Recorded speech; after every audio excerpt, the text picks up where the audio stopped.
Здравствуйте! Мы находимся в Старой Ладоге и беседуем с настоятелем Никольского мужского монастыря, игуменом Филаретом. Отец Филарет, мы очень рады нашей встрече. Приветствую вас. Здравствуйте. Здравствуйте, дорогие братья и сестры. Начался Великий пост. Это особое время для православных верующих, да и для всех христиан. Давайте в начале беседы поговорим, что же такое Великий пост, как его соблюдать, как к нему правильно подготовиться, ну и как бороться со своими соблазнами. Такой подвиг, как постное время, оно существовало еще в Ветхом Завете.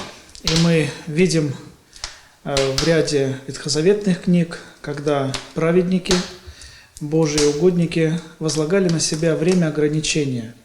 Это могло быть один день, это могло быть неделя. И в Ветхом Завете, так же как в ряде восточных религий, пост всегда соотносился не вкушение ничего до захода солнца.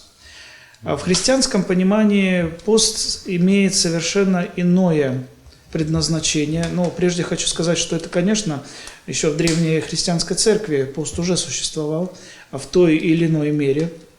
Различная была длительность постного времени.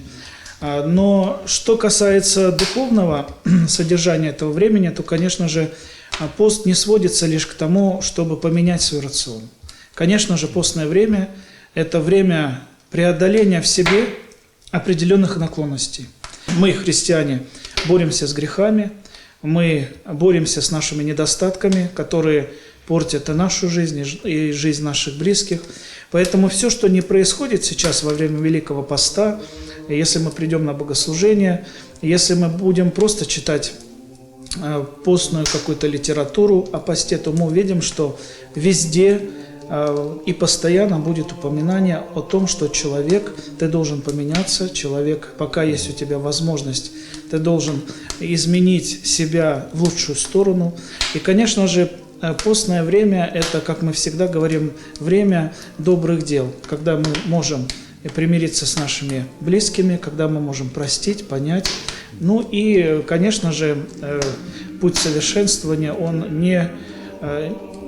не может быть без того, что человек себя в чем-то должен ограничить. Но ведь случайно пост начинается как раз после прощенного воскресения. Дорогие отцы, братья и сестры, вступая сегодня на путь поста, давайте выйдем из него немножечко другими. Пускай, может быть, мы не откажемся от того сразу, к чему привыкли в этой жизни, но хотя бы от чего-то. Научимся быть терпеливыми, понимающими, уступающими друг другу. Научимся быть мужественными и храбрыми, когда это необходимо.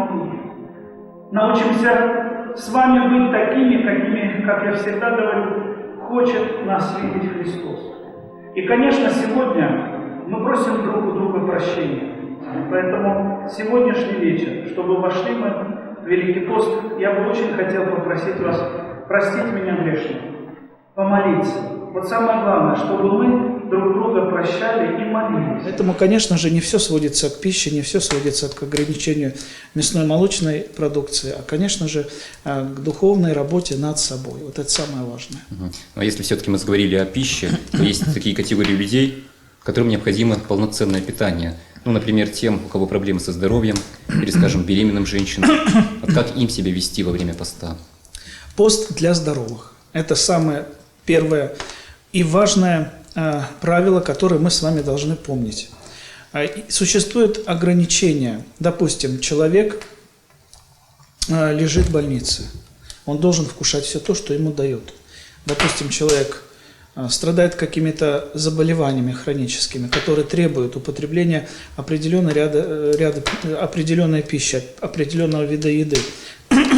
И мы говорим о военных, которые тоже являются, не заложниками системы, а работают в определенных условиях. Школьники, студенты.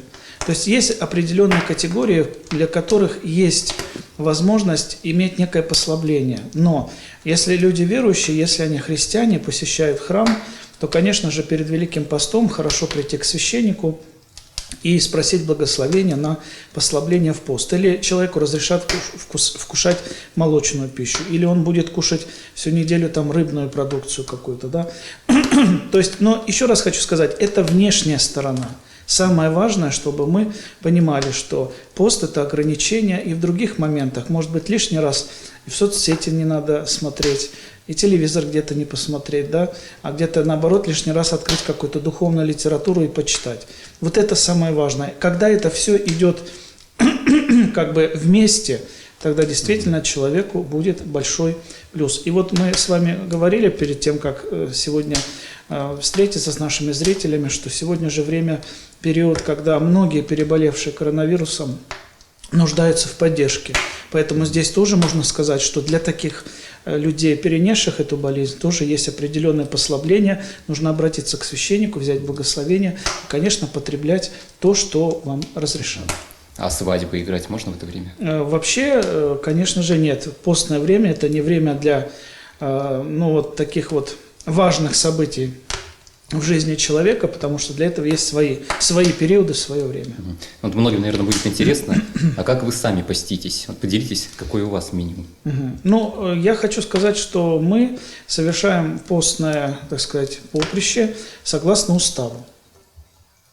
У нас мы вкушаем пищу первую неделю, конечно, строго, как говорится в книгах, сухоедение. То есть мы воздерживаемся даже от вкушения, допустим, каких-то супов. В основном, вот у нас сегодня в монастыре пекли картошку с капустой, с помидорами, с огурцами. И пару дней мы вкушаем так. Но уже супы можно будет, допустим, со среды первой недели, потому что совершается божественная литургия, и мы уже, нам нужно разнообразить немного свой рацион. А в основном среди недели, конечно, вкушение с растительным маслом еды, это и салаты, это и каши, постная пища огромное количество. Отец Филарет, благодаря телеканалу «Союз» нас смотрят люди практически по всей стране. И, конечно, увидев красоты Старой Ладоги, откуда мы сейчас с вами беседуем, наверняка многие захотят здесь побывать. Мы уже говорили о том, что Никольский монастырь развивает программу для паломников, это тур выходного дня. Скажите, какая сейчас работа идет в этом направлении? Вы уже знаете, что прежде чем начать здесь свое служение, я открыл паломническую службу. Это очень важно. Почему? Потому что есть отдельные люди, которые занимаются развитием этого направления. К сожалению, мы находимся в таком месте, где рассчитывать на прихожан, можно сказать, местных не приходится. Во-первых, Старая Ладога, она совершенно небольшая, здесь живет небольшое количество людей, и плюс количество храмов, да, и женский монастырь, и храм на Малышевой горе, и здесь, то есть это тоже как бы некое распаление, может быть, прихожан. Кто-то ходит в один храм, кто-то в другой и прочее. Поэтому для нас, конечно, очень важно, так как это старинное место, старинный монастырь, развивать, конечно же, сотрудничество с паломническими службами различных монастырей и, конечно, с туристическими фирмами, которые также являются нашими друзьями, потому что мы им предоставляем возможность привести сюда туристов, мы проводим экскурсии, мы проводим некоторые встречи и стараемся везде это продвигать. И я хочу сказать, что январь-февраль показал очень позитивный такой рост. У нас группы и 16 человек приезжали, и вот уже не первый раз на Великий пост приедут прихожане Александра Невской лавры, на соборование. То есть, в принципе, мы это направление развиваем. Тем более впереди лето, это жаркая пора. Впереди лето, у нас очень много работы. Я хочу сказать, что уже сегодня получаю письма, когда люди хотят приехать, пожить месяц-два, поработать, побыть здесь, в таком прекрасном месте. И еще с пользой провести для души, для тела летнее время. Это здорово. Отец Филарет, теперь пришло время перейти к вопросам наших телезрителей. Пишет молодой человек из Санкт-Петербурга. 3 года назад, летним вечером, я прогуливался по набережной Фонтанки. Вдруг услышал голос девушки, которая стала звать на помощь. На нее напали хулиганы. Не раздумываясь, я заступился за девушку. На моем месте так поступил бы любой мужчина. Однако суд признал виновным меня. Я был осужден за драку и отбывал наказание в колонии около года. После того, как я освободился, от меня отвернулись друзья и знакомые, из-за судимости меня не берут на работу. Неужели это пятно останется со мной на всю жизнь? Как дальше с этим жить? Вот я хочу сказать, что этот вопрос достаточно болезненный, потому что эта тема сейчас актуальна. Дело в том, что из-за несовершенства нашего законодательства среди осужденных немало невиновных людей. То есть кого-то обвиняют по ошибке, кого-то по ложному доносу. В результате рушатся семьи, ломаются судьбы людей. Все это очень печально. Так вот, возвращаясь к нашему вопросу, надо сказать, что эта тема, эта проблема существует. Ну, вы сами ответили частично на этот вопрос. Конечно, несовершенство нашей системы, о которой говорят практически все. Это первое. Второе, вы знаете, мы все-таки на любую жизненную ситуацию смотрим происходящую со мной или с другим человеком немножечко иначе. Почему?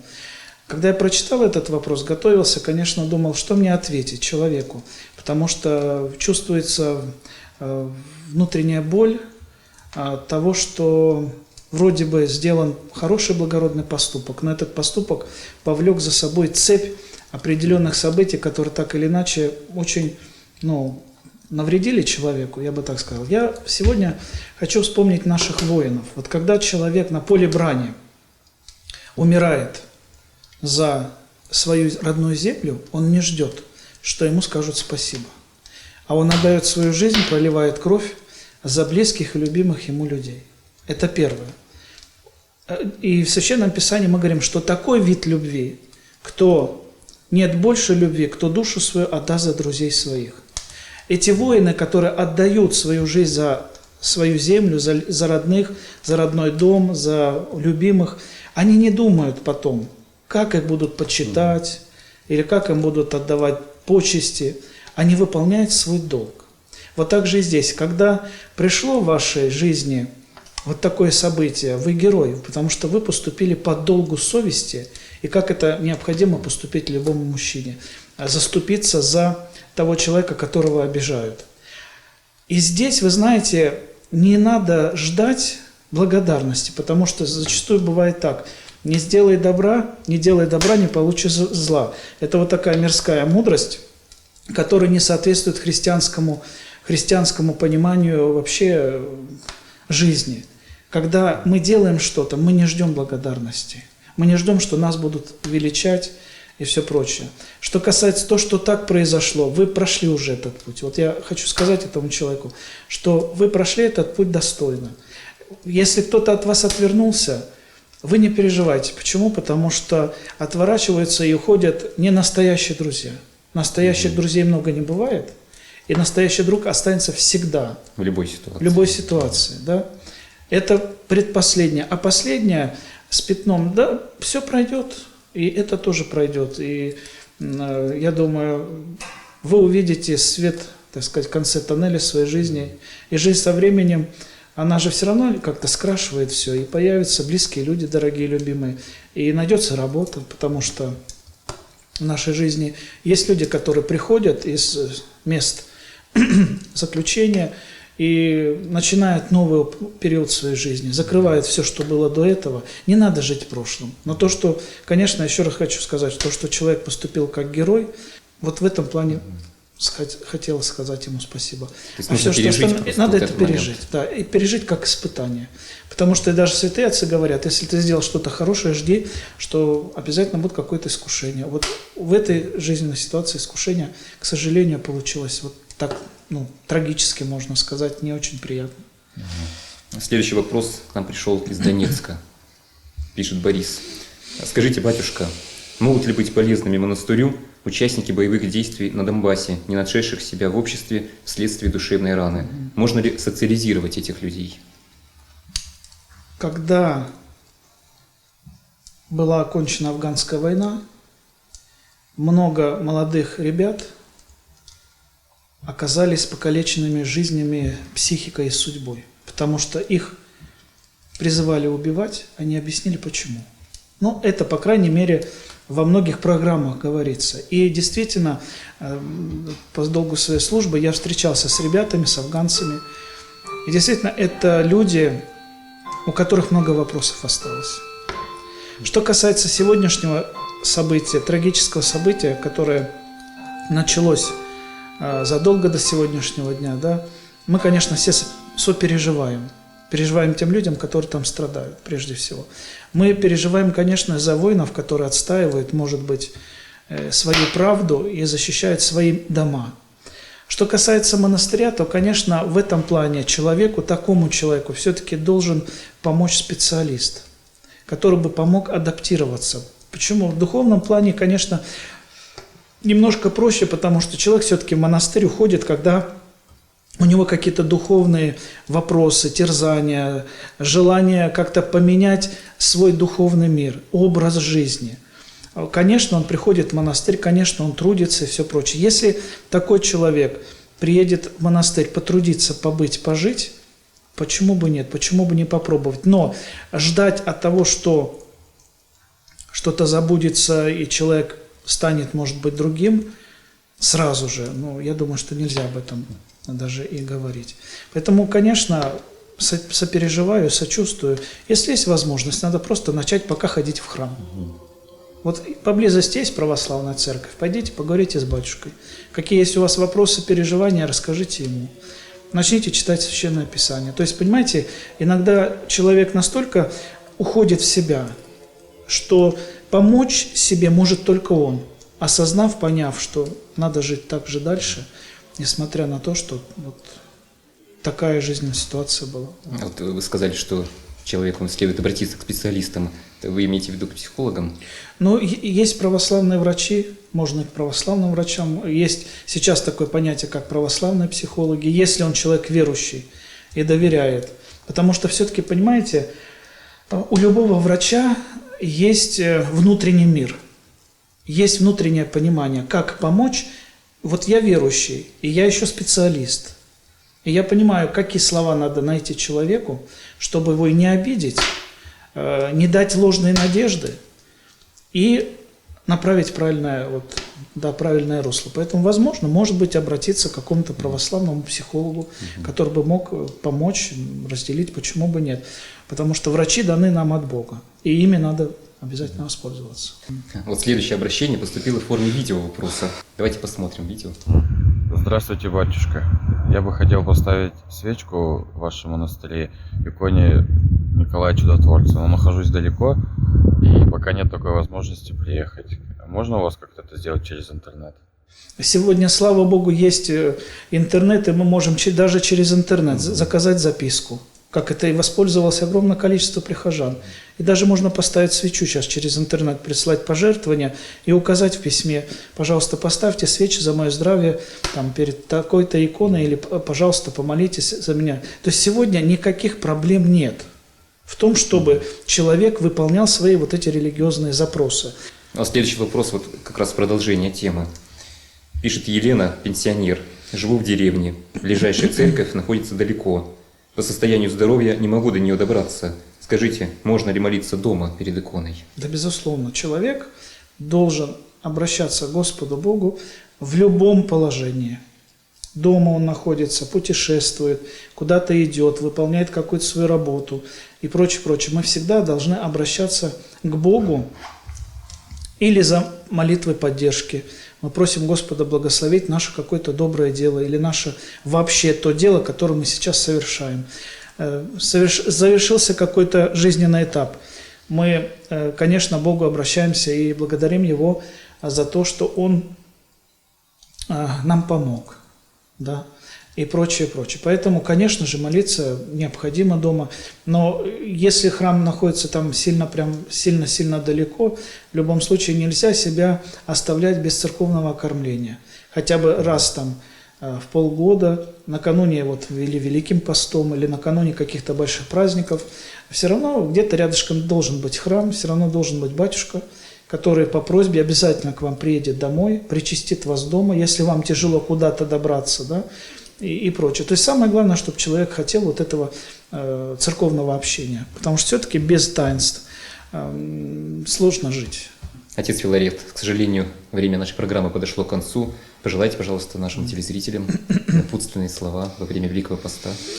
Дорогие братья и сестры, Великий пост, конечно же, желаю каждому из вас, чтобы это было время благоприятное для каждого, чтобы вы избавились от каких-то нехороших качеств вашего характера, чтобы мы с вами вместе научились быть терпимее, дружелюбнее, помогать друг другу. И в этом, наверное, заключается наше предназначение быть христианами в этом зачастую жестоком и непростом мире. Да хранит нас Господь. Спасибо вам за теплый прием. Нам всегда очень приятно бывать у вас в гостях. Спасибо. Я напомню, вы смотрели передачу «Беседы у камина». Дорогие друзья, задавайте вопросы игумену Филарету через сайт Староладожского Никольского мужского монастыря и редакцию Волховского телевидения. Мы обязательно их озвучим и обсудим в следующих программах. А на этом я с вами прощаюсь. Всего доброго и до встречи.